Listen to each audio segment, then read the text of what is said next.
बिस्मिल्लाहिर्रहमानिर्रहीम। अस्सलाम वालेकुम, वेलकम टू माय चैनल।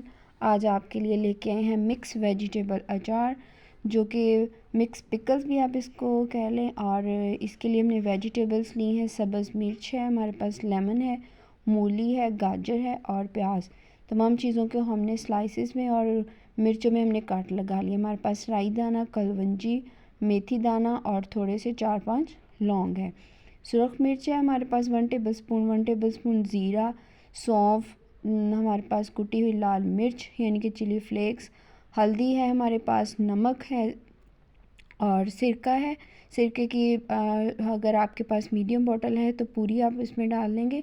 सबसे पहले हमने पैन को जो सा उसमें हमने 2 टेबल स्पून हमने सिर्फ कुकिंग ऑयल डालनी है, मस्टर्ड ऑयल डालें, जो भी आपके पास अवेलेबल है आप उसको यूज़ कर सकते हैं। राई दाना, मेथी दाना और कलवंजी और लौंग, सबसे पहले हम इसको ऑयल में अच्छे से कड़कड़ा लेंगे।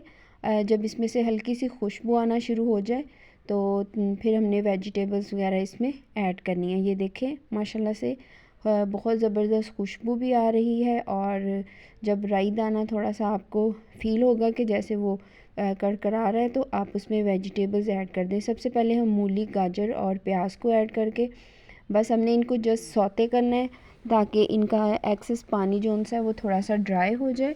ये अचार आप इंस्टेंट अचार है, आप इसको फ़ौरन पराठे के साथ, पूरी के साथ, ये मोस्टली जो उनसे हलवा पूरी के साथ ये वाला इंस्टेंट अचार सिरके वाला खाया जाता है। तो बाकी स्पाइसेस हमने ऐड कर दिए हैं और साथ ही लेमन और सब्ज़ मिर्च में भी हमने कट लगा लिए। लेमन भी हमने 2 पीसेस में कर लिए और इन तमाम वेजिटेबल्स को अच्छे से हमने सौते कर लेना है। माशाल्लाह से हमारा अचार झटपट से बिल्कुल रेडी है। अब हमने इसको किसी भी जोन सा ग्लास का जार लेना है हमने, तो या किसी भी बाउल में आप ट्रांसफ़र कर लें। अब हमने इसको शीशे के बाउल में ट्रांसफ़र किया ताकि अच्छे से इसमें मिक्स हो जाए। और क्योंकि थोड़ा सा भी ये गर्म भी है, अब हम इसमें सिरका जोन सा है वो तकरीबन फुल बॉटल, जो मीडियम साइज़ की बॉटल है वो उसको हम डाल देंगे। और आप देखें इतना कि इसमें ये अच्छे से डिप हो जाए। अच्छे से हमने सिरका डाल के इसको थोड़ी देर के लिए कवर कर देना है और 20 मिनट बाद हम इसको चेक कर सकते हैं। अब मिलेंगे नई रेसिपी के साथ। अल्लाह हाफ़िज़।